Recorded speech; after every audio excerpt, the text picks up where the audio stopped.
right, ladies and gentlemen, we kindly ask that everyone takes their seats, and also please set your cell phones on silent. We are about to record our 6th live Healthy Haven show, and if you don't want to be recorded, please take a seat in the very back. Today's show is intended to help us improve our relationships through a spiritual perspective. So let's start by bringing out our show producer and the host made this opportunity possible, Anna Lee Mintz. Let's hear it. Hello everyone. Hello everyone, and welcome to Healthy Haven Live, the one and only live health talk show here in San Diego. I want to start by saying thank you to our wonderful DJ Danny Aon from Aon Events. He's been with us since day one, going on our 6th show. Thank you for being so loyal. If you guys ever need any type of DJ for weddings, parties, he's the man. So thank you, Danny. I also want to thank all of you for being here. The ones that are here for the first time, welcome. And the ones that are here from the past, welcome back. And thank you so much for being so cooperative with our COVID procedures that we needed to request. Okay, today, for the first time, we are live streaming this event on Facebook. And why? Because there's actually a little advantage of COVID. I ended up meeting so many new people from all around the world, whether they be practitioners, friends, clients. Hello, everyone across the world. Thank you for tuning in for the first time. They've never seen my show, some of them, so I'm so excited that they're joining us, so thank you. Now, like I said in the past, there is nothing like being at a Healthy Haven show live. And why? Because when you walked in, you got free gifts at the door, one of them being the Valentine's, because Valentine's is next Sunday, so you got some coupon books. Hopefully you use them well and give service to people, okay? They say give a hug, wash dishes, whatever it is. I'm sure you'll find an appropriate thing to do with those. That's one thing. We also had Marcia Scanlon, who did inspirational rocks. She hand painted them. So we want to thank her for that. And hopefully you guys picked up some rocks. And then we had a whole bunch of great handbooks. And please take a look at them because they have really, really good material in them to keep you in better health from head to toe. So, but besides all that, and also you're going to meet our guest speakers. Also, we have a whole panel full of guest speakers coming on the second half of our show. And one thing I wanted to add, we are going to make this really fun. And we're going to play a quiz game. That's what I like to do because I used to be a principal and a teacher at a school, and I always believed in teaching, regardless what you teach, to make it really, really fun. So what we're going to do is we're going to play a quiz game, and it goes like this. We got really, really good prizes that people offered us. I'm actually going to mention some of them, just so you know what you're in for. One of them is a raffle prize donated by Kevin Russel. And he is offering a 1.5 hour energy transformation session. And I'm going to tell you a little bit about Kevin. Last week at this time, we had a rehearsal. And I literally had a muscle spasm up here. I tore a few, whatever they were, ribs or something that I did when I was exercising. And Kevin was sitting out in the audience, literally doing energy work on me. And I could feel, like I was able to maintain myself for the rest of the rehearsal. So it's amazing. You'll get a chance, some lucky winner, to win that. And then the other one is from Gianna Granton. She offered a free 1 hour quantum physics session, and believe me, my whole family goes, and we have her work on us for years. And it's so cool because it's quantum physics, it's biofeedback. She can scan your entire body and balance it, okay, and a lot more. I can't begin to tell you the other stuff. Women, if you want anti-aging, she's got a software for that too. So anyway, Gianna Granton, and it's remote. So if you guys are worried about having to go in person, all these sessions are remote, except for Michael Lewis. That one you do have to be in person to get a massage. So those are the 3 really good ones. And of course we have a lot more. I'm actually offering a free session as well. I do the emotion code, so someone's gonna get that too. And that's pretty high value. And again, I can do that remotely. So we'll be getting that. The other good thing about being here live is look around. Yeah, we feel the love in the air. We got balloons here because it's Valentine's next week. So we're gonna be feeling the spirit of Valentine's. I even wore red. And I even got a new hairstylist and makeup artist who tried to get me to stick with the theme. Her name is Betty Burdette. She came all the way from Temecula just to do makeup voluntarily. Talk about sweet people. And these balloons were all donated by Glenn Garnier from the Dollar Tree in Encinitas. So we have some really nice things offered to us. Such sweet, sweet people. Now, if any of you know, you can always watch these shows on my website. Who do you think we have to owe to that?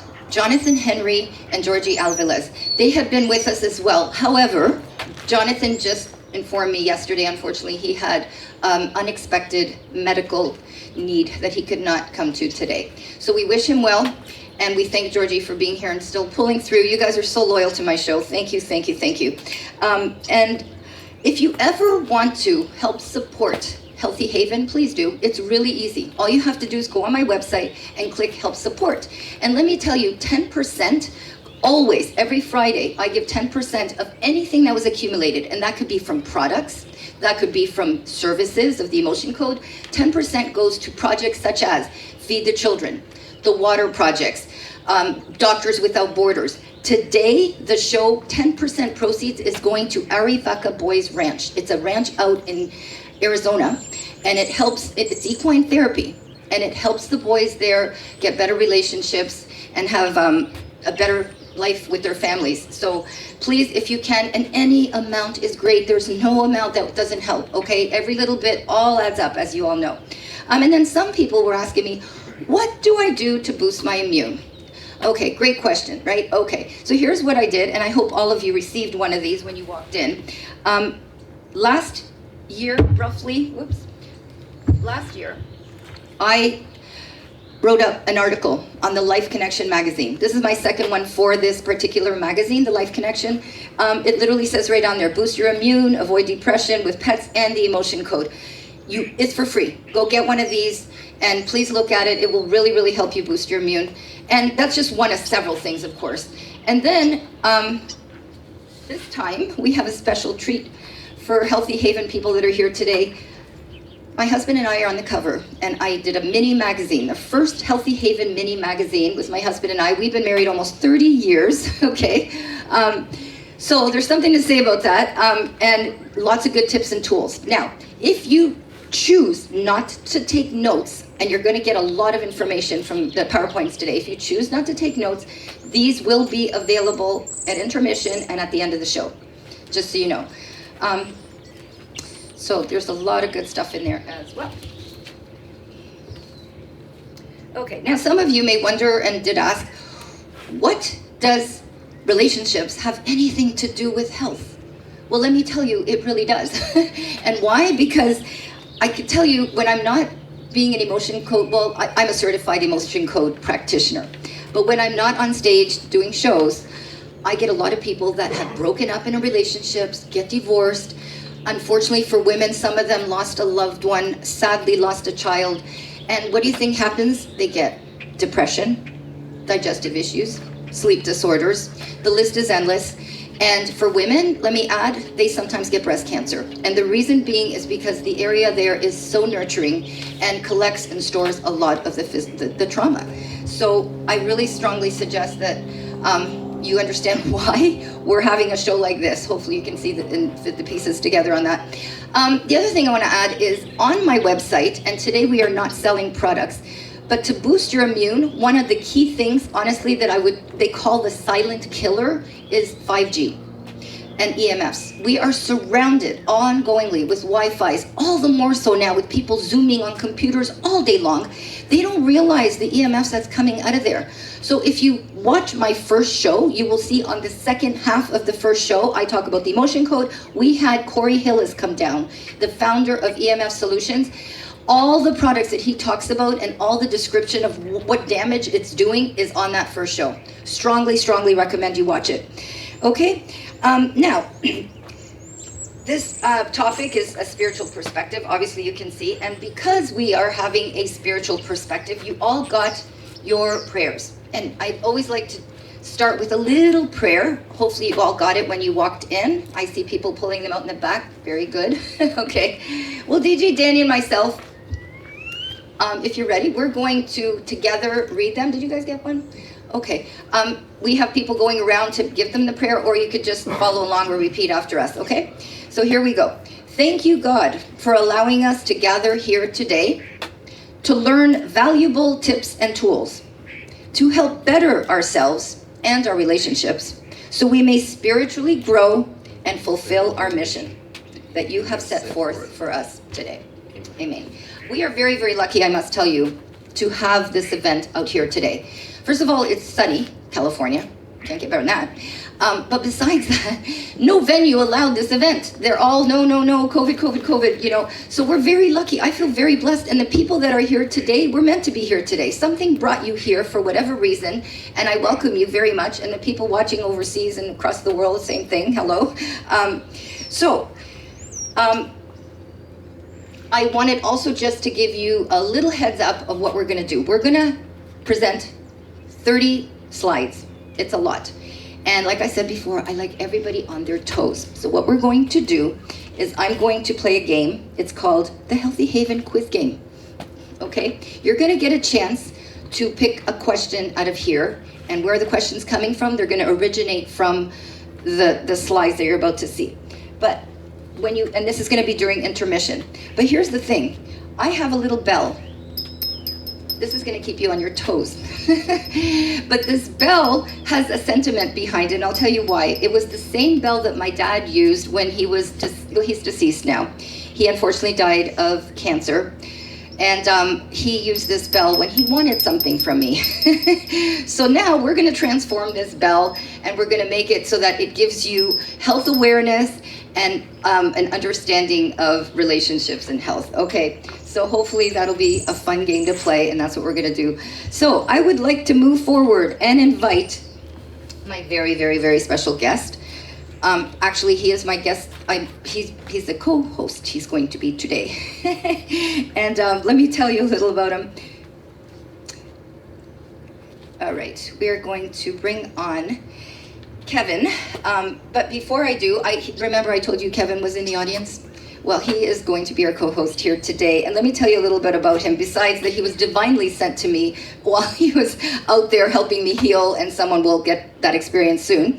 But Kevin is a designer, author, clairvoyant intuitive, and energy change catalyst who helps people remove the subconscious blockages, programs, negative energy, and conditioning that keeps us prisoners in life so we can truly have an authentic life inside and out.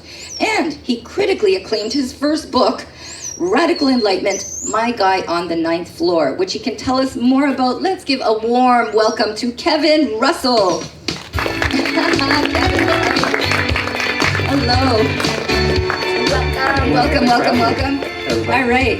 So thank you, Kevin, for the generous gift that you're giving everybody. Can you tell us a little bit about what they can expect from your generous raffle prize that you're about to give with Transforming Energy? And if you don't mind, share a little bit about your book and where we can get it. Yeah, happy to. Thanks for having me. Thank you. Pleasure to be here. So as Anna mentioned, the work I do is really focused on subconscious transformation, as well as any negative emotional or energetic blockages that we house within us. Majority of the work I do is remote. Also see people in person, but we're really talking about transforming energy. So in that regard, it is also quantum, so distance is really very subjective and not important at all. So on the one hand, we're focusing on clearing what is negative or impacting us that isn't serving us anymore. On the flip side of that, we're aligning with where we want to go, whether it's in relationships, in life, in love, professionally, with money. About 80% of anything we experience is going to have some energetic component. And so it really is a universal tool that we can use to not only reconnect more closely with our innate wholeness, but then enable us to reconnect and connect more with each other's innate wholeness as well. As far as the book goes, so that was, as Anna mentioned, I'm a designer by profession for the last 20 years. I had a massive enlightenment experience just over a year ago, and then I co-created, divinely intervened the book in about 2.5 weeks. I was writing it about 16 hours a day, and it was just flying out of me. It was really the culmination of a lifetime of curiosity about theology, philosophy, science, spirituality, and it really reconciles everything from a unified quantum approach and shows the connectivity between everything we're dealing with on the inside, everything we're dealing with on the outside, and then the energetic components that keep us either accelerating towards what we do want or stuck and more resonant with what we don't want. And so the book's really a guidebook or a handbook on how to accelerate towards what we do want, connect more authentically with ourselves and with others. That's beautiful. Well, I hope you can all remember that. But we'll get to chat with Kevin for sure after this. So, okay, thank you, Kevin. All right, we're going to start, and we're just going to go through our formality here.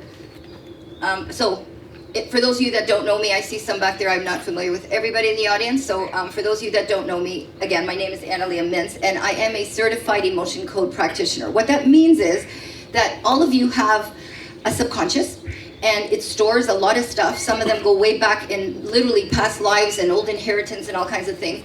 And I tap into that energetically, and I remove what doesn't work for you. And so it's like an onion. I just peel off the layers. And I will be offering a session for everybody here, including people that are watching across the world right now, free 15 minutes to try this if you have not tried it before. And then of course the winner will get a whole hour as well. I'm also certified to be a health consultant, nutritionist, and detoxification, so I do that. We have to go through the formality of a disclaimer, sorry to say, but we are not medical doctors. You guys need to know that. We are just here. I personally gather information from webinars, seminars, workshops, so we're not here to diagnose you. And just know my information is gathered, so it just makes it more fun for you. You don't have to go Google all this stuff. I'm going to bring it all here today, okay? With Kevin's help, of course.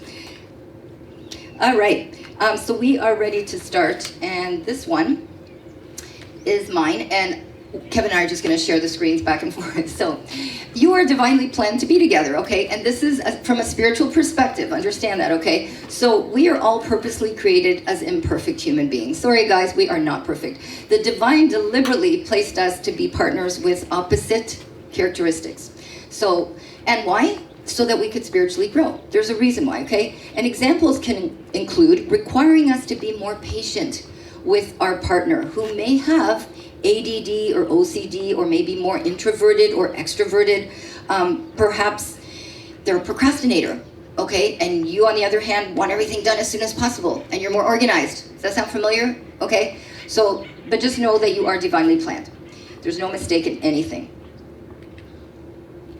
All right, I personally am going to do this one again, and the reason is I am part of a women's group, and I've been with this group for over 10 years, and the mentor that teaches this group lives overseas, way out there, and her name is Sarah Yoheved-Rigler. She's absolutely amazing. She has kept marriages together for years, mine included, and she says, her first thing she says is, well, you can't change yourself. Yeah, you cannot change them, you can only change yourself, and when you change yourself, you improve your marriage. So that is what we're going to go by, but in this show tonight, I modified a lot of this because I want it to be for everybody. It's not just for those that are married. It's for those that are parents, for those that have relationships with a friend or a partner, or even a coworker, okay? So I modified a lot of this, but I do give credit to her because a lot of this stuff and material I did get from her. So I want to elaborate this motto, which I did. So in a nutshell, when you go into a relationship thinking that you're going to fix or change your partner or mold them, you're in for a very big surprise, okay? Because that's not how it works. And you need to see them as perfect. Okay, here we go. So this one is Kevin's. The divine expects us to stay committed. So what does that mean? Committed, one, to ourselves, to our inner light, to our divine source, and also committed to connecting with other people's inner light and divine source. Because at the end of the day, that's the true us. So if we get into patterns of jumping from relationship to relationship, or pulling back, or finding ways to inevitably either sabotage or undercut relationships, we're not giving ourselves the chance to, one, connect with our own divine energy, divine soul, but it keeps us separate and distant from others. So when we're talking about commitment, it is a commitment to a relationship with ourselves, but it's also a commitment within relationships to others. Now, the caveat is that there are boundaries and there is discernment that's important in this practice, which is going to come up a little bit later. But the more committed we are to our own growth, and the more we are committed to others, seeing the light in others, that's the commitment that's really going to grow ourselves and grow each other. Great. Uh-oh. This one calls for a bell. All right, extra attention paid here. All right. Acknowledge the test the divine is presenting you with.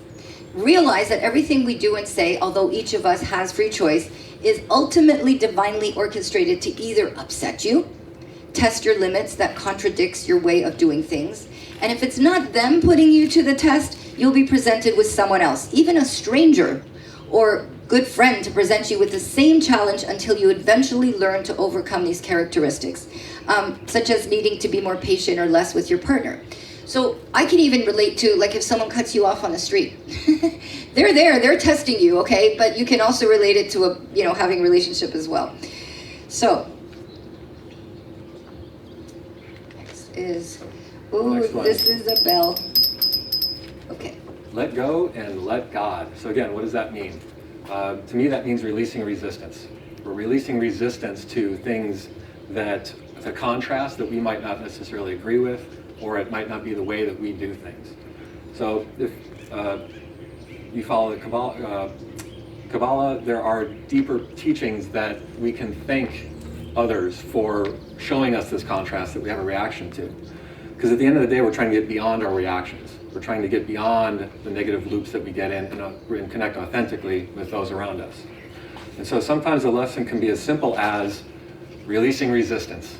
And an expression of that is let go and let God. Because at the end of the day, the goal is to have peace within our relationships and honest, genuine, open, and authentic communication, as opposed to feeling that we need to be right, or feeling like, we can just agree to disagree. Because that's really truncating the communication, shutting ourselves off and cutting ourselves off at the knees when it comes to interpersonal communication.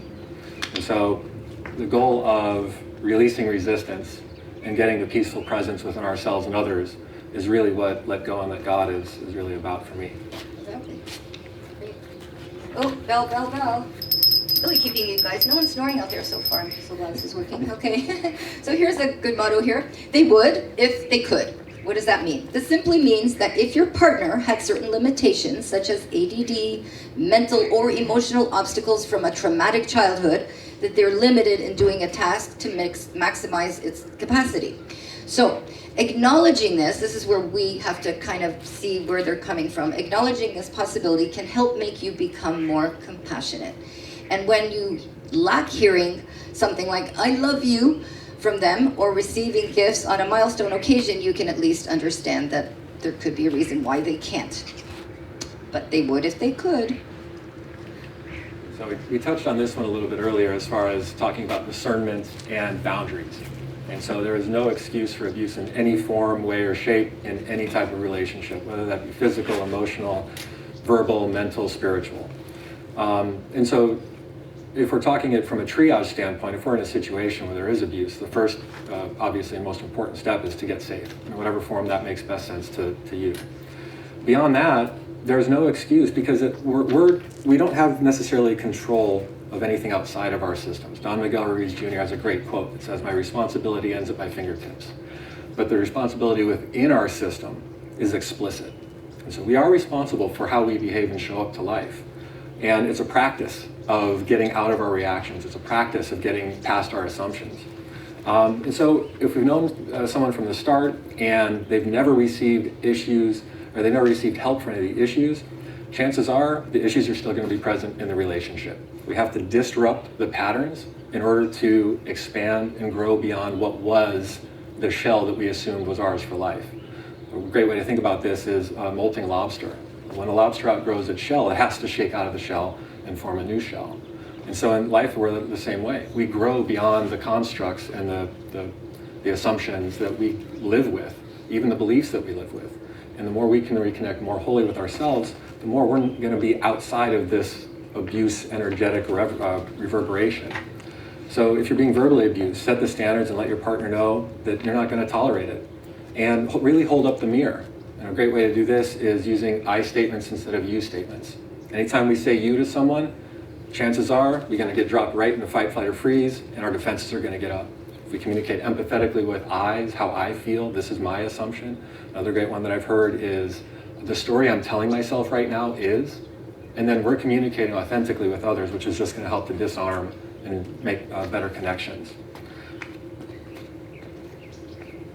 Yeah. So, it could be a negative upbringing. It could be that was the only form of love that they got, whether it was something being taken away or something being given in an abusive standpoint. If we look at a biblical analogy or biblical application, the floods, people were treating each other horribly, and Cause and effect, action, reaction. I love your examples. Okay. Help organize. Your partner has divine qualities and dealing with challenges that they are working on and needing to overcome that need your support. So what way can you help them? How about a to-do list? People work great with to-do lists. You can color code it, you can make it fun. Being able to be compassionate toward their challenges makes you a better partner and will spiritually elevate you. Perhaps you can help them with their ADD and create an organized daily to-do list to help them simplify things when they become overwhelmed. Okay? This is just one of many examples. You guys can get creative and come up with other ones. All right. So a big part of... Oh, sorry. I want them to pay extra attention to you right now. Absolutely. Okay, guys. All right. And especially the instances that are on the screen as well. So when we're talking about communication, we really need to take it with a holistic approach and take ourselves as much as we can outside of our experience and utilizing empathy and acceptance as a practice to drop ourselves into others' experiences. So if we notice the ones we love have a similar reaction or response over and over and over again, and we learn more about their past, chances are we're going to start to see correlation and even potentially causation between behaviors and the way we were brought up. And so this can take form in being abused or shamed by parents, being bullied in school, an early loss of a parent with either death or separation, a critical or very overbearing helicopter parent, even something on the other side of the coin as indifference. All of these things are going to create systems and processes within our subconscious that are informing how our systems live our lives. And so in this regard, acceptance and understanding isn't approving of a behavior, but if we're stuck in resistance to the thing that we don't like, we're only going to create more of that thing. If we can extract ourselves energetically from the experience and see it with a little bit pulled back view of, okay, there's a big reaction right now, and I also understand and remember A, B, C, and D that my partner has gone through. It's not going to lessen the situation or make it right, but it is going to give us a different perspective so we can make different choices in how we act and react in the future. Exactly, that's perfect. Okay, there's no bell on mine. Be compassionate toward their challenges so you can love unconditionally. These negative experiences can cause your partner to lack self-confidence, and if they can't fully love themselves, they're going to struggle loving you. So they can be wounded from any of those experiences and need your compassion when you're not perceiving them as treating you accordingly or ideally. Your partner requires your unconditional love and acceptance. And this, again, doesn't just go for partners, kids included, okay? Like if you're raising a family or anything, that's a really important factor. Okay. Seek their inner divine soul. So this is going back to that commitment to ourselves and to our partners and those in our lives.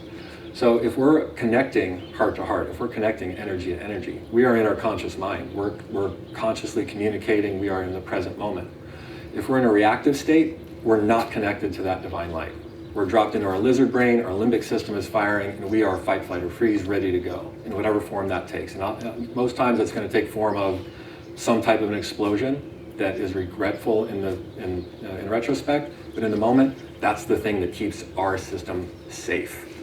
And so in order to love unconditionally, we need to develop X-ray vision, not only for ourselves, but for people in our lives, and practice seeing that divine light in everyone. Because our best self is really that inner true nature that every single one of us has. Focus on the positive. None of us are perfect, and it's easy to just see the negative in others. But it's very important to see as many positive qualities as you can on a daily basis. And if they don't stand out, then verbalize your partner doing or saying the things you wish for them to do or say. I don't know if any of you ever watched The Secret. You visualize things, you feel them, you can smell the air, that's what they're going to be like, so that's what we're trying to incorporate here. You may have heard the power of visualization, where you can feel the actions and visualize what you wish them to practice. By visualizing what you want, they may naturally shift, but it will take you to start this process. So, like we did earlier, there's prayers for this to help you out. Praying and asking the divine to help you overcome some of these obstacles and challenges with your partner or family can help the situation as well. So as far as an exercise goes, energy creates reality. And so if we are creating, cultivating, or maintaining negative thoughts or feelings about our partner in our mind, that's going to be the reality that we create for ourselves. So a really great way to get out of these patterns is to start creating lists when we're in a neutral and stasis point and we're not in reaction. And remember, imagine, or come back to all of those things that we love about our partners, the way that they are, the things that they've done for us where it just really hit home and it was just really genuine, it felt amazing. Things that pleased us or things that we admire about them. This is an ongoing list. It's not one and done. We can continue to add to this as things pop up.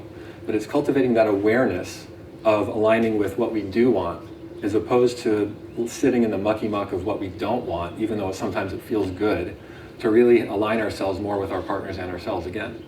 And so we can continue to look back on these lists, build on them daily, and visualize these things being the reality that we experience with our partners, as opposed to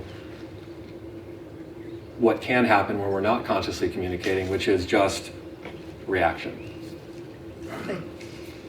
Okay. Boost their confidence by asking their advice. People love to feel like they know something. And so if you ask them for their advice or their opinion, all of a sudden they feel so great. Letting them know they're right about something and complimenting them on something, perhaps like they're wearing. That's easy enough, right? Or something they said or something they did. Get creative with that. Ooh. Okay, I want to take a moment for this one. So remember that lady that I told you about that taught me how to stay connected in a marriage and speaks all over the world? She had 3 C's. She always says, follow these 3 C's. Do not do these 3 C's. Well, I called her and I told her I have 2 more to add. So I did add my 2. She liked them. But I'm going to go through them. So that's why I wanted to read this one, because it's so connected to me and this group that I'm with. So there's words of water and then there's words of fire. Okay? Words create worlds. So God created the world with words.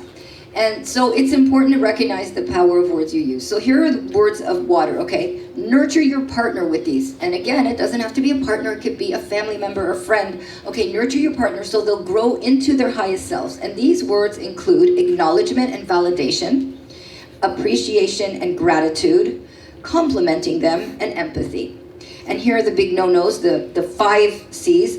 Words of fire, what do? They destroy your partner, and including, and these are the ones that are included in the 5 C's. So you don't want to do criticizing, no correcting, controlling, comparing, and complaining.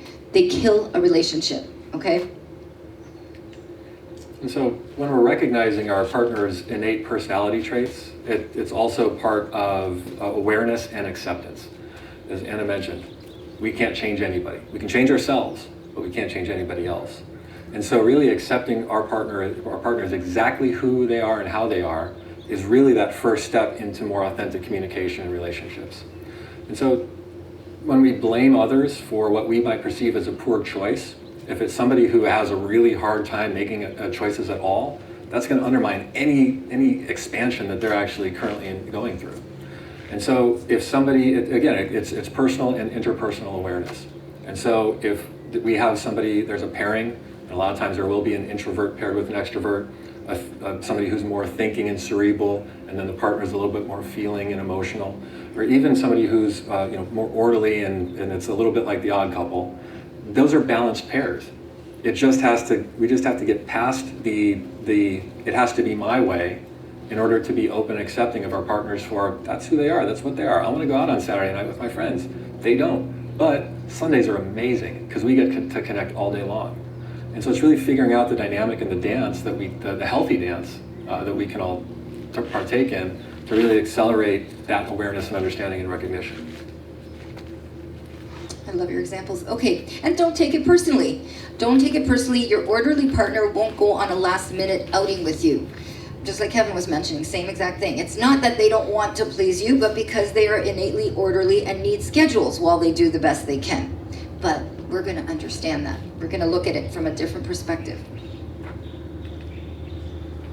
All right, I'm going to do the 5 love languages. All right, these ones are good, so pay attention. I see people taking notes back there. I wanted to tell you, when you write, this is a secret that I learned from psychology, I guess. When you write, it literally engraves in your head a lot better. You remember it. And here's another extra tip.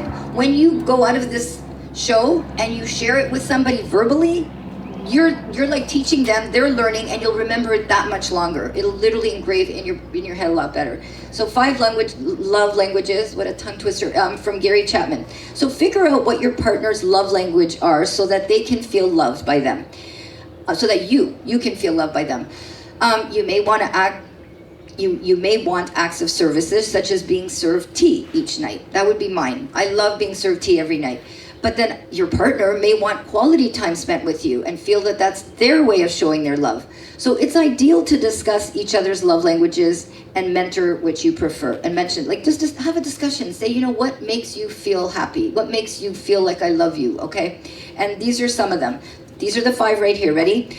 Words of affirmation, acts of service, which is the example of like getting served tea, receiving gifts, quality time spent together, and physical touch. So instead of feeling unloved because you never receive compliments, you should feel loved when your partner cleans up after dinner. Like, look at it and say, you know what? Hey, he's showing a different way of loving me. That's also a big part with acceptance and awareness. Exactly. Awareness of how our partners express their love. It might not be the way that we do it, but understanding and recognizing the way that they do it is going to open us up to observing and understanding and appreciating that more. It's like, oh, I understand that now. Exactly. And so, Anna touched on it. Nobody is perfect. And this is all a practice. That's all anybody is doing here. We're practicing life. And so in that regard, we need to incorporate practices in our lives if we want to change things and move the needle in a positive direction for us. So let's say one partner works from home and another partner works out of the house in an office or whatever. Both partners are having days. We've got our day here outside of the home dealing with stuff. We've got our day here in the home dealing with stuff. If the first communication we have when we come back together is bleeding over from the energy that was that day, whether it was challenging, stressful, terrifying, that is the reality that we're going to then carry into the evening. So if we can take a couple breaths, either on the drive home or we're seeing our partner is going to be home in 15, 20 minutes, okay, put a pin in that in whatever we're doing. I'm just going to get centered in my space because now is the important time within this relationship. And so we have the opportunity to then greet our partner just on equal footing. Hey, how was your day? Man, the drive wasn't great, but other than that, it was fine. Even if it was awful. It's like, let's connect, do what needs to be done. If there's kids, obviously there's going to be other dynamics. If it's connecting, do dinner, whatever. And then once we are not in the reaction, once we are connected, then we can actually have a discussion. So how was your day? You know what, it's actually really rough. Tell me more about that. And then we're authentic, we're present, and we are in the flow with each other. So if we have that and we start practicing that, chances are our partner who works outside the house is going to be much more encouraged to want to come home, as opposed to being met, who knows what I'm going to be met with, but it's usually something stressful. Oh great, I was dealing with that all day, so now I got to deal with this at home. If that dynamic is gone, then it's like, that was really fun last night. We connected and there was none of the issues we've been having usually. I want to get back and do that again. So it's part of it's training our own behavior, part of it's opening up to different experiences based on what our goals are. And if the goal is greater connection, it's a great way to do it. I love it. And in fact, I want to just kind of modify that as well with kids coming home. I'm a horrible example of that. I mean, the minute sometimes they come home, it's like, oh, you forgot to do the dishes and you didn't do your room and blah, blah, blah, blah, blah. Like, I'm horrible. And I'm starting to hold back on that. I see kids smiling in the front here. Someone's relating to this. Okay, guys, I vouch, I'm going to stop that. It's like, how are you, dear? How was your day? Same way like it was with a partner. And then eventually I'll get around how they didn't do their room and everything else, right? But in a nice, unconditionally loving way, okay? We're all learning. We're all imperfectly learning, but the best part is that we're growing. All right, bell time. All right, here we go. Quality communication. We want to avoid interrupting, contradicting, and ridiculing, but we do want to apply and add active listening. So active listening, you don't want to be talking down to people. There's something about eye level, okay? Have eye contact at the same level. Mirror the conversation by repeating what you heard them say so they feel you comprehended what they said, and offer your full attention with no distractions for phones and TV. Sadly, when we go to restaurants, I see a family sitting together, every single one of them. I don't even think they know what color eyes each other have. It's so ridiculous, okay? And they're all like this. They only lift their eyes when the food comes. All of a sudden now they smell something and they might just, the only conversation they have is, can you pass the butter? Or whatever it is, okay? Very sad. That's not quality time. But what you could do is express empathetic listening. Express supportive comments. After they shared or vented or something that is disturbing them, you could say something like, oh, I'm sorry to hear this is causing you so much frustration. Show passion or curiosity and encourage them to tell you more, to elaborate their story. They'll feel so good if they get to just say a little more and they know that you want to hear more. That's even better. All right.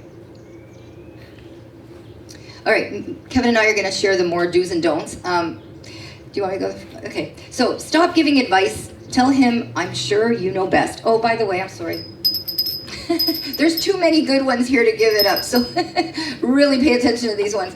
We don't expect you to memorize all of them. I could tell you now because I see you guys writing away in the back and I love it, but I'm just letting you know, there's only going to be one question. Like it might just say name a do or don't, but you don't know which one that'll be, so at least know a few of them for your sake. Okay, go ahead. So if our partner has decision-making challenges or have a hard time with commitments, if they do make a commitment, commend them on the choice. Support them in growing in their way. So that's a really good way to do it too. Right, now this one says smile at your husband, but again, I'm going to modify it. Smile at anybody, any relationship you're with, kids, partners, friends, okay? A really good one for increasing self-awareness is asking ourselves if this is coming from a place of that centered whole energy, or is it potentially coming from somewhere else? So a really good expression of this is playing devil's advocate, or pointing out what the fallacy in the thinking, or what somebody has done wrong. That's not coming from our heart center. That's not coming from our connected space. That's coming from probably a position of self-preservation, or some form of dis-ease that's expressing itself, dis-ease in the body that's expressing itself in this manner. Again, just trying to keep the system safe, but we're distancing ourselves from our own energy and others again. Exactly, and accept yourself for who you are authentically, and that will help you accept them. Put them instead of him. Encourage them to do what they enjoy, even if it's not what we enjoy. Not things I like aren't the same things Anna likes. It's going to be different. Things that fuel me are going to be different than things that fuel somebody else. But the acceptance of that, and if like I want to, great examples between my wife and I. Yeah. She's since COVID, she's been on a walking kick. I've been on a running kick. I would much rather run 6 miles than walk 2 or 3 because I like the way it feels. Okay. So I'm not going to stop her from walking or be resentful of the walk she goes on. In the same way that she's not resentful of me for going for a run, because even though they're similar, the different expressions are the things that fuel us. So it's that acceptance that can help us just reconnect and connect more strongly. Well, you know what? I can't help but add this one in. Today's Super Bowl Sunday. What better example? We have more women in this audience than anything else. There's a lot of men out there. In fact, I will vouch. My brother right now is not watching my show. My mom, hello mom, said, she asked him, she says, oh, your sister's on today. And he says, Mom, the Super Bowl, like, what are you thinking here, I can accept that, I get it. He thinks I'm the fool that made it on the day like today. But we had it on today because next week is Valentine's, and that's just the way it is. But I accept him, love him just the same. It's okay, I get it. He can watch this later. That's the good thing about recording these. Okay, you're next. Oh, sorry, okay. Don't impose your opinions for convictions on him or them. Stop being embarrassed by what your partner does, wears, or says. As a father of a 15-year-old, I know this can be very challenging because nothing I do is very cool. Were you okay? Respect and honor. But I'm not changing myself. I'm still going to be goofy and silly because I'm just being me. You're authentically you, and we love that. That's good. Okay. Respect and honor his authentic feelings. And Oh yeah, give up your dream or assumption or thought of who we wanted our partners to be, or who we wanted them to grow into, or who we thought they could be. They're on their own path. We're all on our own paths together, and that's the beauty about relationships. But it's not for us to impose what our dream for another is on them. It's for us to help them cultivate the space to then be able to attain and go after their own dream.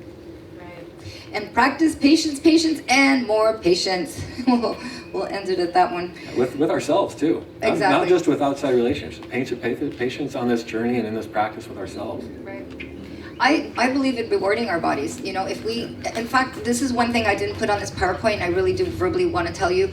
Sarah Rigler really encourages us to literally have a chart and tick off all the great things we were able to put up with.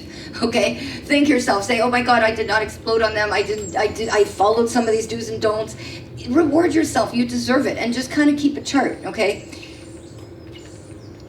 Date night. Okay, this is a bell. All right. It's important to keep the passion alive as you were when you were courtshiping.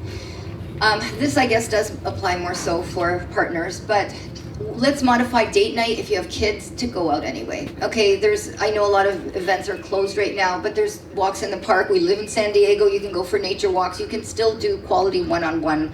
You can play board games at night. It is important to keep the passion alive. So make sure to not discuss any problems unless your partner or whoever you're walking with brings up the topic.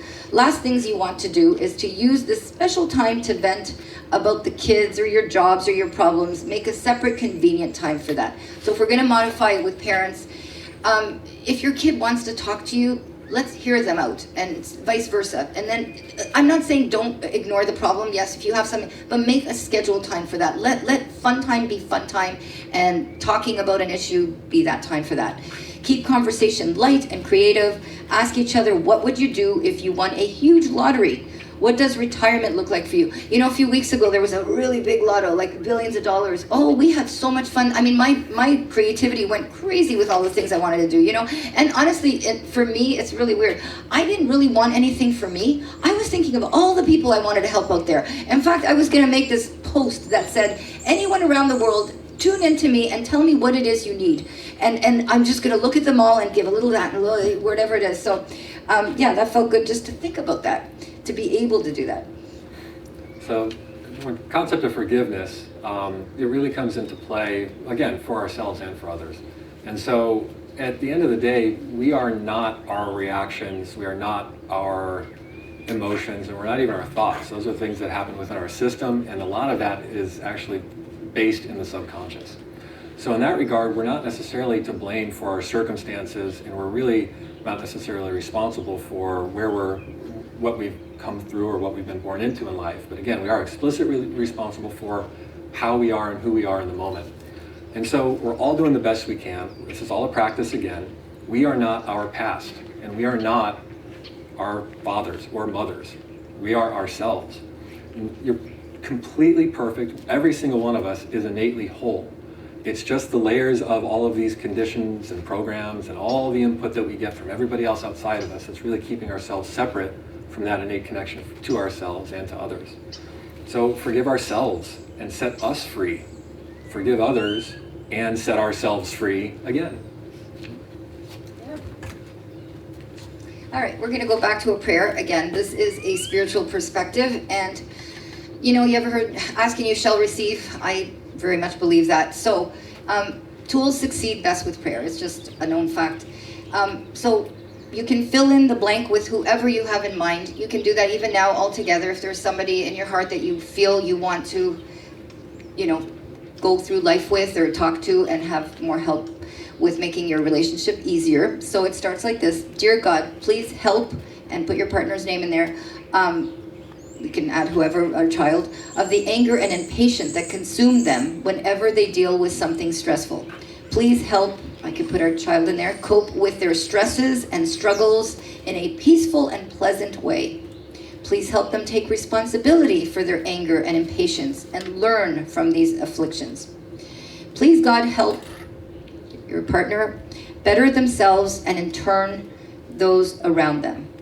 Thank you, God, for enabling me to accept these challenges, and please help me be an ideal role model for my partner and family by remaining calm, empathetic, and understanding. There's actually books on there. Praying for help. What do? We want from God. What do we want from God? So ask and you shall receive.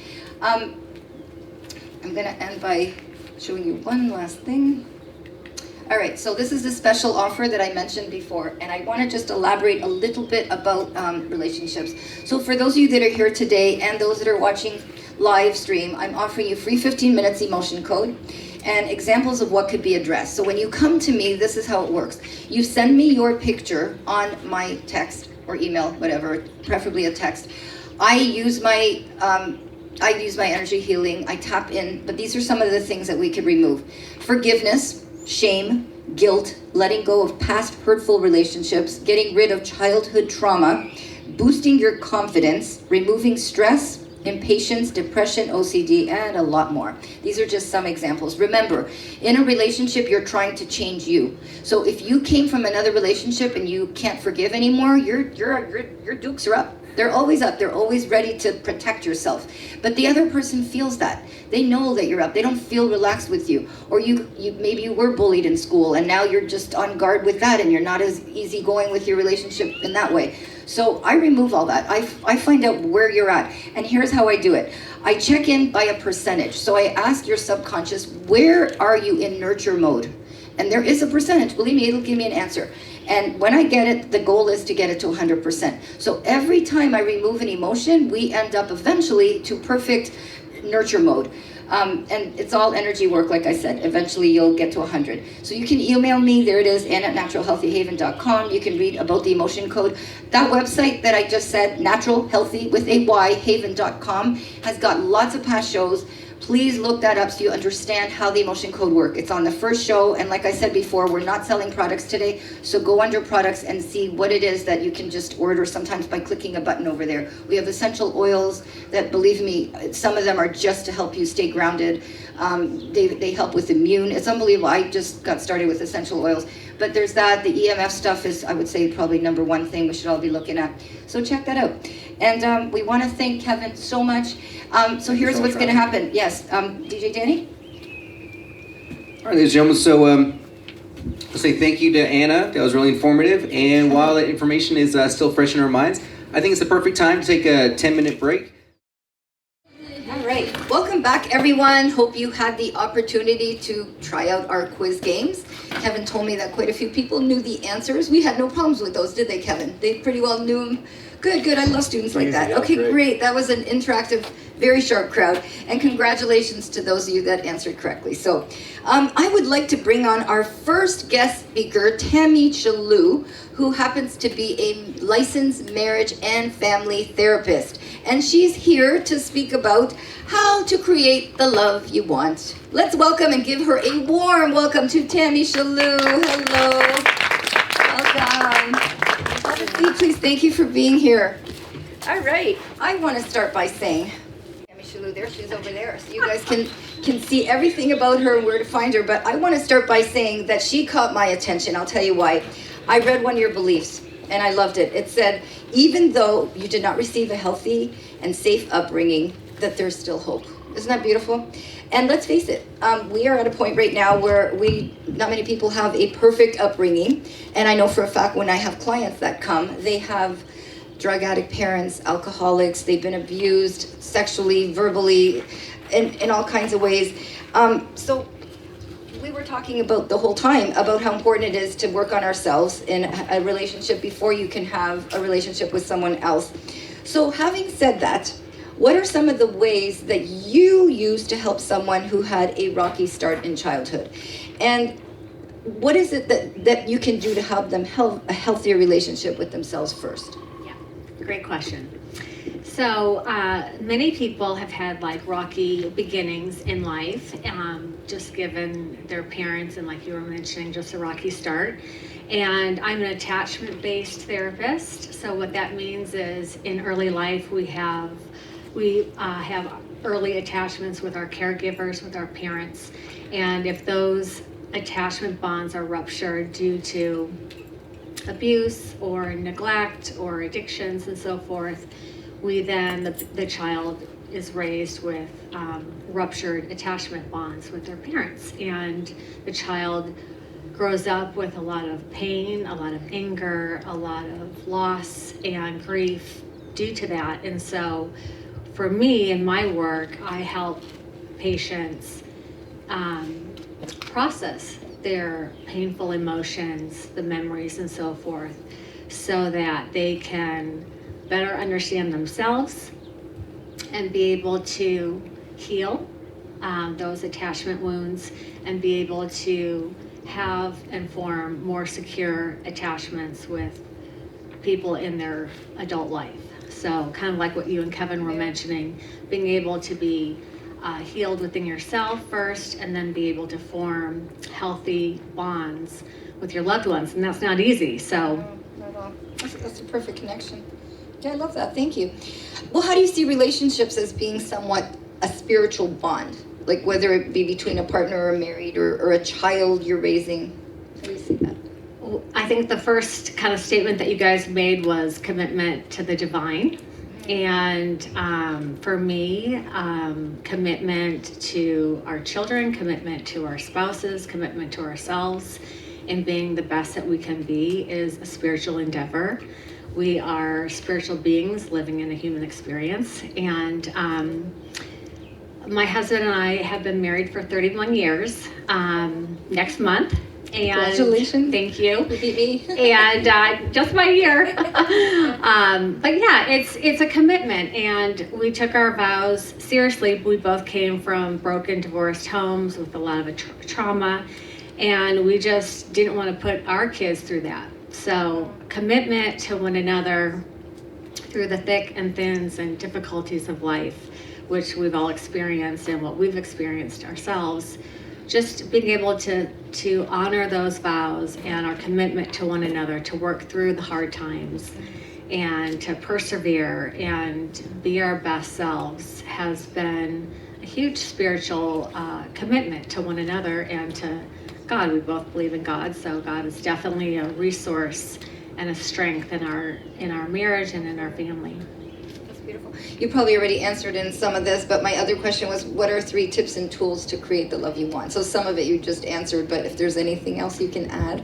Yeah, I think when I work with a lot of couples and individuals, but mainly couples, especially in relationship, whether parent and child or spouse to spouse, so often I help couples who have so much distance between them and so much of a shutdown, between the two of them, or just a lack. And so oftentimes I help couples or fathers and daughters, for example, parents and children, to be able to, when talking about meaningful things, hard things, things that are important, really inviting them to speak to one another. And like you had mentioned, like eye to eye, face to face, heart to heart. And I invite my couples to look at each other and really talk to one another, because that's a huge tip, to be able to see each other, to feel seen, to feel known, to feel understood, to feel respected, to feel loved, to feel cherished. And oftentimes couples or parents and kids, we're talking about meaningful things, but we're doing the dishes or we're driving a car and we're side by side versus really eye to eye, face to face, heart to heart. And I think a lot of couples who don't really have that intentional connection between one another, they miss things. They miss feelings rising in their eyes or facial expressions. And so really inviting an atmosphere and an intention to speak to one another that way helps each of us to feel seen and understood and heard. So that's kind of our birthright of wanting to feel seen and loved, and especially those of us that did not come from secure, attached homes. That's really important to develop. Absolutely. Yeah. The other thing I would say is what you guys mentioned was forgiveness. Like, we all mess up, and we can be cranky, we can be hormonal, we can be tired, we can be stressed, we can be overwhelmed. And being able to make allowances for one another, and you guys were talking about like having empathy and compassion and forgiving ourselves, but also forgiving our partner, forgiving our kids, cultivating and extending grace to one another and empathy and forgiveness. I didn't have great role models growing up, but with parents, but my grandparents were married for like 60 years, and they were a role model to us of love and affection and forgiveness. They weren't perfect, none of us are, but they really represented a model of realness and genuineness, along with just forgiving each other and extending that grace and that love. So they're a beautiful role model to me and my brother. I love that. Well, you know, forgiveness in general, I think, is also for your own doing. You're not, if you can let go, you're helping yourself heal, because exactly. That person probably moved on already. I've had experiences where I just had to let karma handle it. And it made me feel okay. It's like, you know what, it's in God's hand. Whatever reason, it could have been my test. I let it go. I look at it like it was my test. I passed it because I'm going to let this person go. God put them in there to do whatever they did. And now it's in his control, and I'm just going to let go and let God. And that was one of the things Kevin was reading about too. So yeah, I could totally relate to that. The last tip that I want to say, which you guys also talked about, was in creating the love that you want, is really being able to have a vision for what your family looks like, what kind of relationships you have, what kind of marriage you would like. Really being creative in imagining what kind of love you want to have. More forgiving, more grace giving, more fun, more play, more intimacy, more time and money freedom, whatever it is that you want to create together. There's I think a scripture that says, without vision, people perish. And I think without vision, relationships can perish and die off. So really keeping that fire alive and what your heart wants, and following that desire with your partner and sharing your vision, or for your family. I've got 2 grandsons. Like, we want to envision just the type of legacy and family that we want to pass on. So I think that's really important. I love the visualization. That's great. Thank you very, very much. Does anyone have any questions for Tami? Anybody back there? There's a lot to soak in, I know. She's got really, really, really good tips. Well, we're going to just say, at least we know where to find you, right? Would you like to, is that still your location and they can call you? And do you do remote sessions? I do remote sessions. That's actually, I just realized, my practice is in Solana Beach, not on Old Grove Road, so I apologize for that. But you can, if you go to TamiChelew.com, you can find my new office location. I'm in Solana Beach. I see in person or Zoom. Beautiful. Okay, great. Thank you, Leah. Leanna. Thank you so much. I really appreciate it. Let's give her a hand. That was really, really, really informative. I really appreciate that. All right, ladies and gentlemen, we're now ready to bring on the Reed family. So let's give a warm welcome to the Reed family: Veronica, Justin, Jeffrey, and Dominic.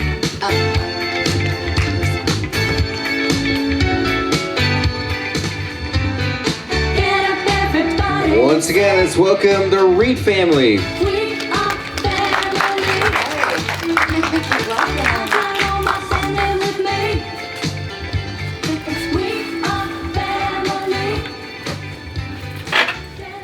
Wonderful. Welcome, Reed family. Your story is so rare. How often do we see high school sweethearts? And you know why I invited you on this stage today? Because we want to know your secret. Okay? So, you guys are amazing. Thank you for coming. So, Veronica, we're going to start with you, and we'd like to know what your secret is that you've kept you together and kept the passion alive since high school. That's amazing. Okay, so please tell the audience how long you've been married and your secret. We've been married 19 years, going on 20. I've known Justin since I was 14, so that is a long time. I'm not going to tell you how old I am right now. But I think our secret is, for me personally, is coming from a teenager and growing into an adult. I realized with all expectations, I really had to have a relationship with myself before I could have a good one with Justin. So growing into adulthood with Justin, we both got to feel each other's energy and really just connect with one another, but realizing, hey, we have to love ourselves first. Bingo. That was exactly what our whole presentation was about. Justin, we need your take on this. Would you agree with that? Yeah, What's your absolutely. take on making this such a great marriage? I think just we both settled into the roles that we settled into, and we stuck with it, and we knew what the goal was at the end of the day. You know, we need to pay the bills, we need to take care of the kids, and there was no push and pull. We just went with it, and it, you know, no struggle, and I think that really helped. Sounds like it did. You're still together. So this is for both of you, okay? So you can share the mic or pass it between you. Can either one of you share some of your differences or conflicts you've had over the years and how you resolve them? I'm the immediate OCD, need it now. Very, extroverted. He's very introverted. We sometimes joke around. I'm kind of the funny bone and he's the backbone. He keeps me aligned, but I keep him laughing. And there are little things here and there that, bothered me before, but now I appreciate it so much because I know it's a quality I don't have. I may have not liked it in him, but now I respect it because it's made me better. Like there are certain things I wouldn't dare do without him, but that's because we're so opposite. It just works very well. It does. I can vouch for that. And it's funny because I'm totally extroverted. I'm here on this stage, and you couldn't pay my husband enough to be up here. Okay, he'll zip on, he'll put his chair, and he'll zip right back out. But do you think I can have a show without him? No way. There's no way. I need him here, and it's like my daughter included. If these guys did not help me, this show would not be happening right now. I need the whole village of wonderful people here. So thank you. That made sense. Anything you'd like to add to that? Conflicts. I'll repeat it if you want, like any differences or conflicts how do you resolve them? Yeah, just I think sometimes I'm a little more patient, and I think that's been a conflict in the past. I like to think things through a lot, and she's a little more spontaneous. But I think over the years we both grew to appreciate that about the other. And just like before when I was talking about the opposites attracting, and it really does work. We do balance each other. Beautiful. I wonder if we should be going out and let our men, kind of hang out after. They seem to have a lot in common. the two introverts and us extroverts will go shopping and have lunch, or something. Okay. Very cool. Might be a bad idea. I wonder how they get along. Like if they're just gonna have total silence and they just stare at each other because none will have anything to talk about. I don't think, unless they get really creative, and you and I could just babble away. Okay. All right, so this is the last question for both of you. Either one of you can answer. How has COVID, because we are dealing with that right now, how did it work in your home? Like, are you guys any negative or positive ways that you handled it? Is it too much of each other all day long or not? How did that go? Well, we've always had a family rule that, dinner was very important to have together. You have to sit down and have dinner, put the cell phones away, enjoy each other's company. Even if you don't talk to one another, you're still enjoying a moment. So with COVID, now I get to enjoy lunch with my family too. A negative thing though I will have to say is the struggle I see because I'm helpless with the schooling.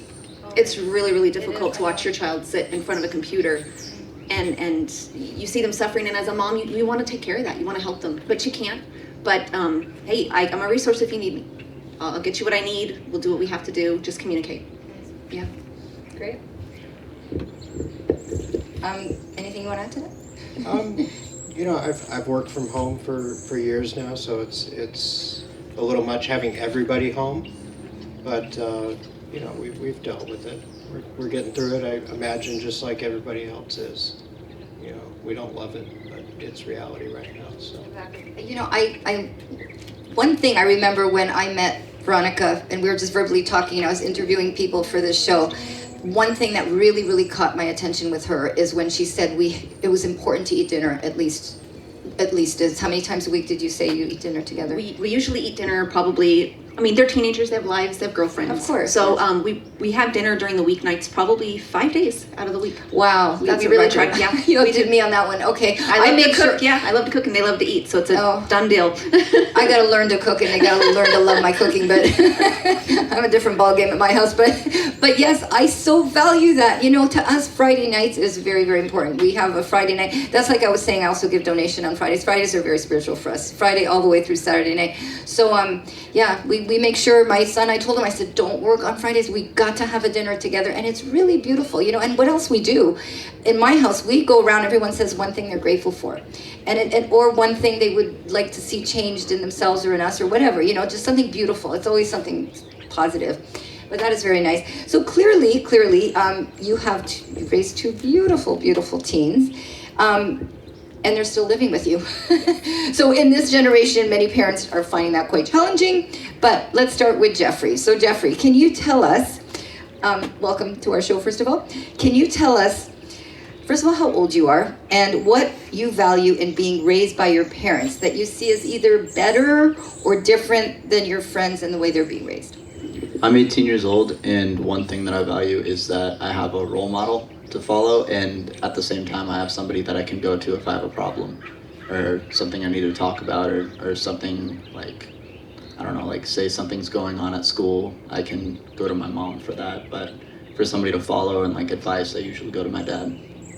Okay, so it looks like they both have some part in your, kind of where you feel comfortable with one for this and for that, but they're both there for you. That's so beautiful. Okay, great. And what do you appreciate most that your parents do when they discipline you, or let's say when they set some rules or boundaries? Like, how do you react to that? They more just give me advice on what I'm doing wrong, but they kind of let me, come to my own conclusion and change it for myself. If it's something that is actually affecting me, then they figure I can see it on my own.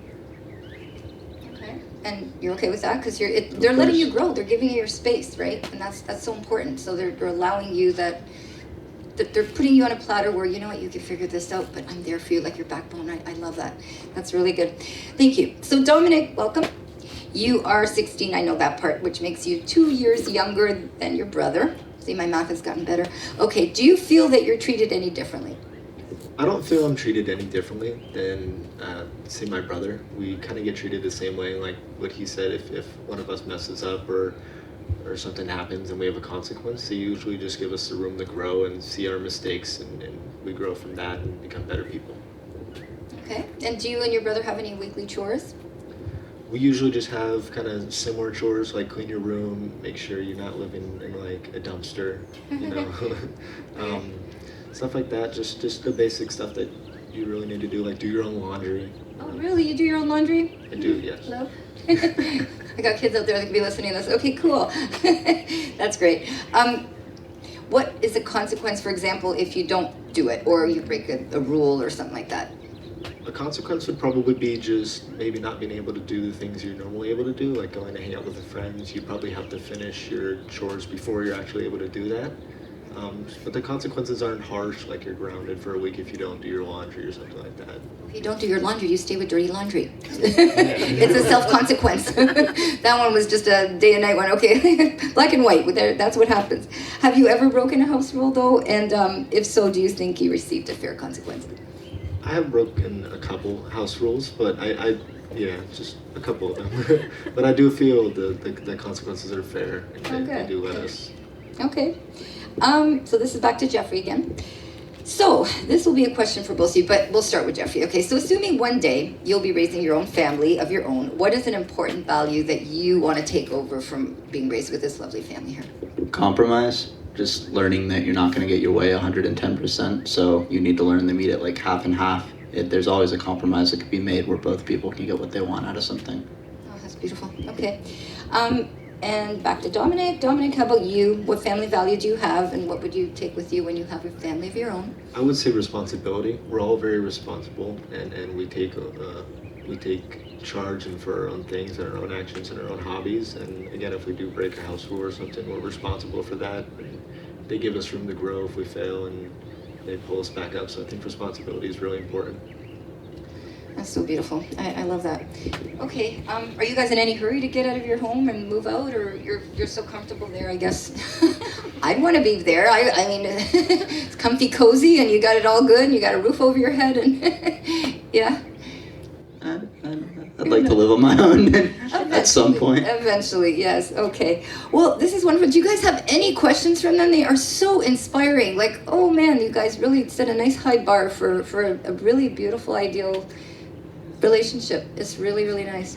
Anybody have any questions out there? Oh, okay, we got one over there. Michael, did you want to come on up here? We have another mic. Oh, here, just go ahead. This is for the parents. I just had a quick question.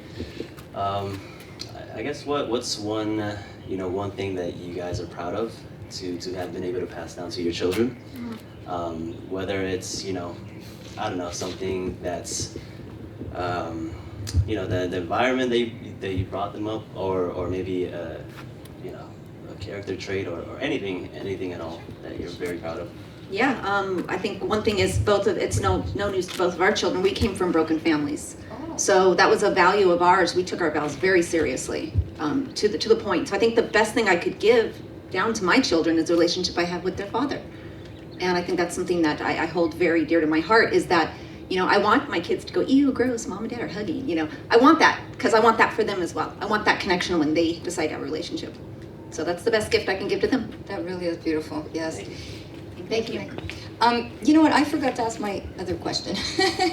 This is a spiritual show, and I just was wondering how you incorporate spirituality in your home. Whether you have gratitude journals, because I know I value gratitude journals. I kind of get my kids to do that. We do like to know that God gave us food and things like that. So anything that you could think of that you incorporate some kind of spiritual bond with the divine. In my household, we don't go to church. I don't press, my relationship with God is very personal because of personal experiences. So I want that connection for them to be personal as well. They're very well aware of why I'm spiritual, why I believe in God. But there's just a natural spiritual energy in the house that connects us all together. Oh, that's great. I love it.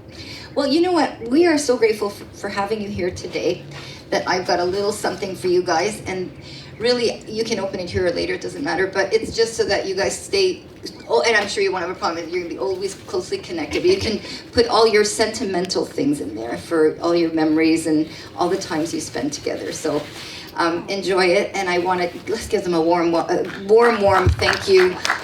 It's so beautiful to have families like this around, and may you continue to, with all these generations, I hope they turn out really well like this, so connected and so into communication and love, and it's just beautiful. Enjoy your Valentine's next week. Okay? All right. Well, thank you again, and we'll see you guys. There is one more question? Yeah, sorry, I just had a follow-up question. Oh, wow. Well, come on down. They can't get enough of you. That's great. Well, just stay here. All right.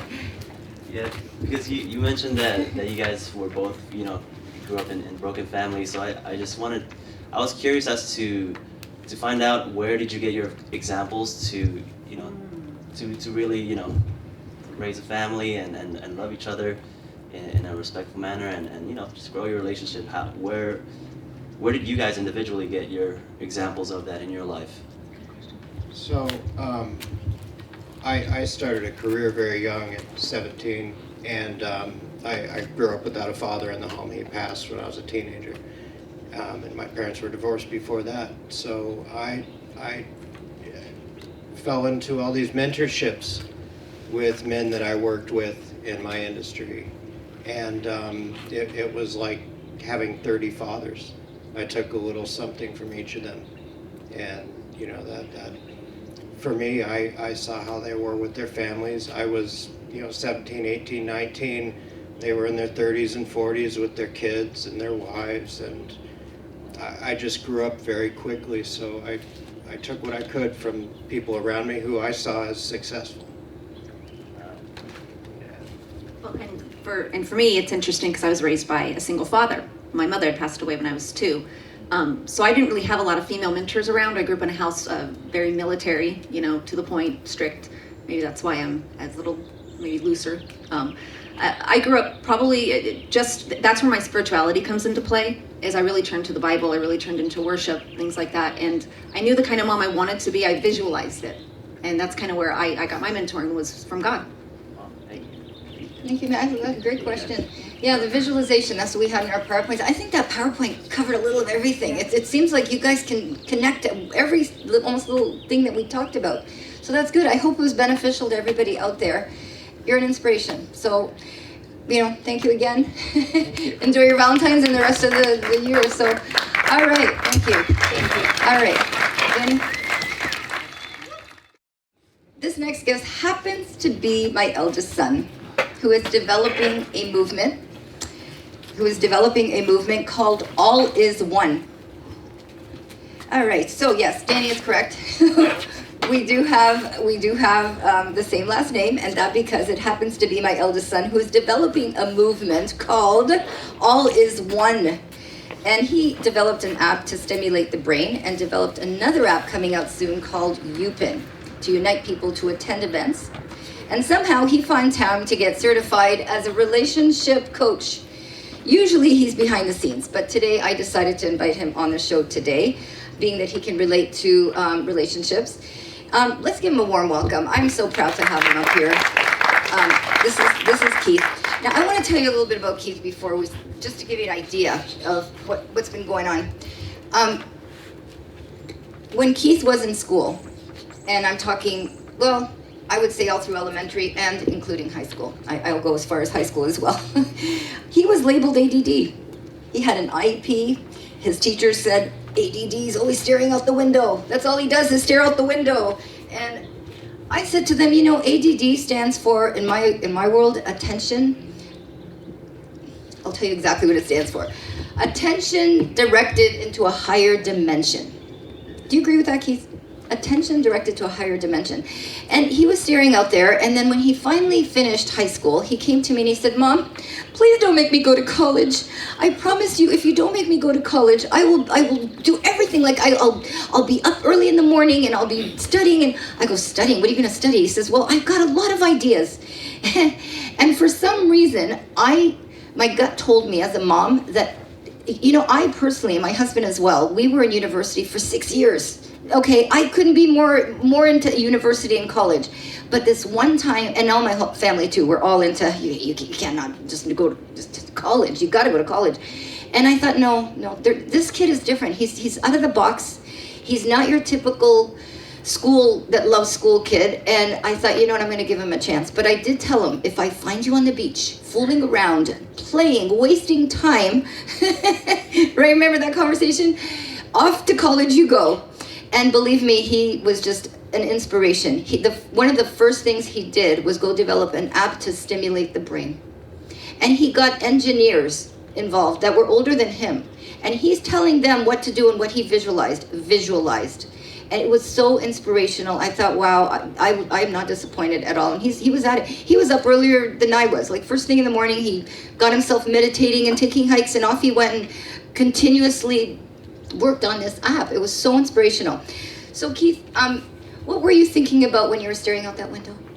I think we all want to know. I mean, I was thinking about, you know, life. His like mic is not on. a bird, it's on it. A bird will go by, or look at a tree, and, you know, why does it exist? How does this world work? And one of the biggest questions was like, why am I here? It pretty much started in schools, like, because I was trying to figure out what I'm going to do after high school. I never wanted to really go to college, but, you know, obviously I questioned, am I going to go to college, or what am I going to do? And that thought kind of led to, what is school? Why does it even exist in the first place? And when I came to that and I found my answers, one thought led to the next, and now I'm thinking, why do I exist? Why does the universe exist? And all these deep thoughts, and I started taking notes on my phone, kind of getting, coming to my own conclusions, making sense of it. And I got obsessed with the question, why? And every time I saw a problem or something, I asked why. I'm learning a lot as I ask why and trying to seek the answer and the lesson in all of it. But I also coming up with a lot of business ideas, because every time I see a problem, I ask why, and then I'd find a solution. So I started working on this app idea in high school and creating this business plan. And by the time high school ended, I had like over 2,000 notes on my phone, and I got really interested in people, because every time someone do something, I'm also asking like, why are they doing that? And so I'm learning a lot about people, and I realized I love learning about people and all that. So that's kind of what got me to life coaching, and I did CBT, got me to metaphysics because I was questioning life and everything. So I was really interested in that, and it really aligned with the way I saw the world. And so I decided I didn't want to go to college because I felt passionate about what I was already doing. And so I kept working on my business idea and my app, and like she said, I'd sit in like one spot for like 12 hours, 14 hours a day, just doing that, and the passion and my vision is kind of what drove me, kept me going, so that's kind of what I was thinking about, and that's kind of all that led me where I am now. You realize they always say if someone has ADD that they're not focused. Meanwhile, did you hear what he just said? He could sit for 12 hours for something that interested him. So in my opinion, those teachers were boring you to tears.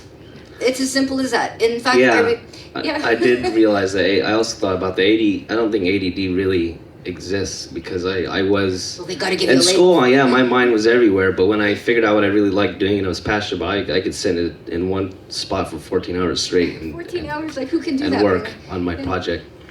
Yeah, that's amazing. It's willpower. We've got to change these labels out there, the ADD and the OCD and all this other stuff. And these kids, they got a different dimension of thinking and how they're thinking. So that's brilliant. I mean, to develop an app. So can you tell us a little more about your UPenn? Because first of all, I want to say what we have in common between me and him is that we're both seeking what the world needs, and that's what people need to do right now. It's like instead of being after the money and this is going to make me a lot of money. Me and him don't think like that. Him and I do not think like that. We think what is the need for somebody out there? And being that you're here on this show with relationships, one of the things that you are doing is developing an app, which I'd like you to talk about, that has to do with relationships and bringing people together. So tell us about that, because that's one of the big things here. The app has to do with connecting people. It's now in the store. It's still making updates. It's called UPIN, so it's UPIN if you want to check it out. It's probably like the first app in the store. But it's you could find people getting together near you right now, and then you can join them. And the whole idea is to connect people, stay connected with people that you meet in real life, and keep local communities connected, or stay connected with your local communities. So I've been working on that, and what she was talking about, the All Is One movement, that was kind of a mission that I came up in high school because of all those notes that I took and all the thoughts that I had. I ended up writing a book called All Is One: The Power of the Universe, and it's on Amazon, and basically it's because I came to the conclusion that we're all one, so everything is all connected, and came to the same source of energy and all that, and then that kind of led to all the inspiration, the ideas that I had were kind of related to people and connecting people, and that's kind of what I realized, like that. I feel like that's what my purpose is I like connecting people and bringing people together, and I end up creating an app for it, and we'll see where it goes. Oh, it'll go, because he's driven, and he sees visions, and that's all what we need, is to see a vision and follow our heart. So many kids right now are being told, you need to be a doctor, you need to be a lawyer, you need to make money, you need to support your family, but that's not what they want to be doing. And that's why so many kids are really having enough. I mean, I've seen so many suicidal kids this year, and my parents made me do this, and I had to do this, but he was given that freedom, and I'm so glad I gave you that freedom, because you just flew with it, and you're doing such an amazing job. So I'm really, really, really proud of you. And do you guys notice one thing he said? He wrote a book, right? He wrote a book. This is somebody who was told that they could barely write a paragraph in English and didn't know what a thesis was and how to do an opening paragraph. Meanwhile, an app and a book. So you are quite an inspiration, and I'm really, really proud to have you here. Thank you.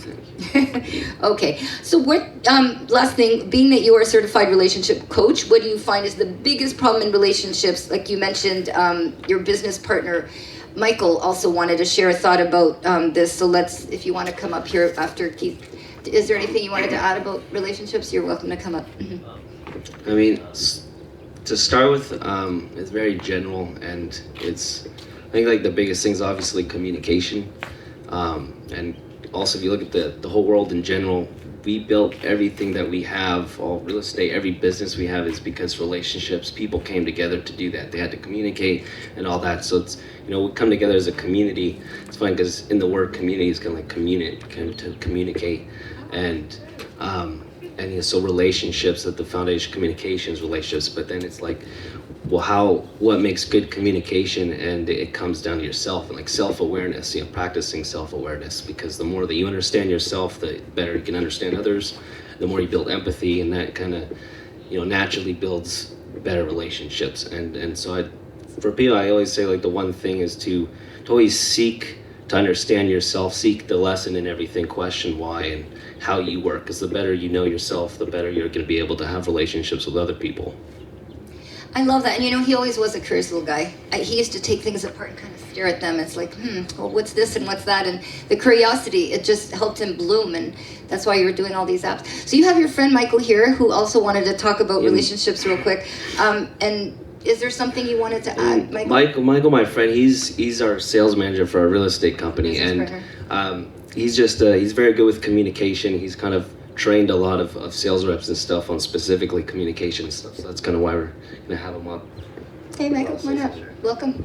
You guys here? You know, I'm not probably getting too much of No, I just kind of wanted to add in what Keith was saying, because that's really important in regards to just your self-awareness. You know, the more you know yourself, the easier it is to be able to understand other people. And on top of that, when in communication, it's not necessarily only about, I also wanted to mention just understanding other people, because you know, if you understand another person, that's not enough. You have to learn how to communicate it in a way where they feel understood. And I feel like that a lot of people maybe overlook that, because at times, you know, they say like, hey, I understand you, but they're not communicating it effectively in a way where the other person feels understood.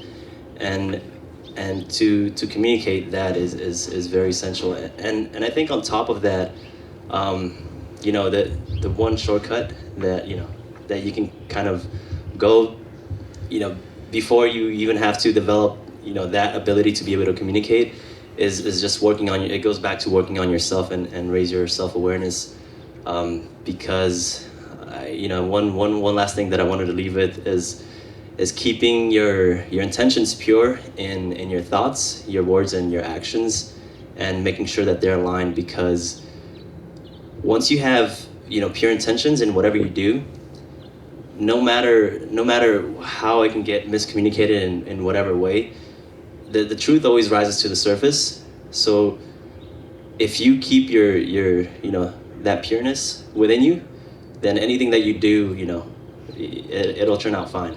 You know, no matter, you know, people in the end will see, you know, your intentions and your sincerity. Yeah, exactly. That brings also another thing that I wanted to leave with was, because she talked about being passionate, following your passion and stuff. And one thing I realized is by following your passion and doing what you love, you attract the right relationships and the right people.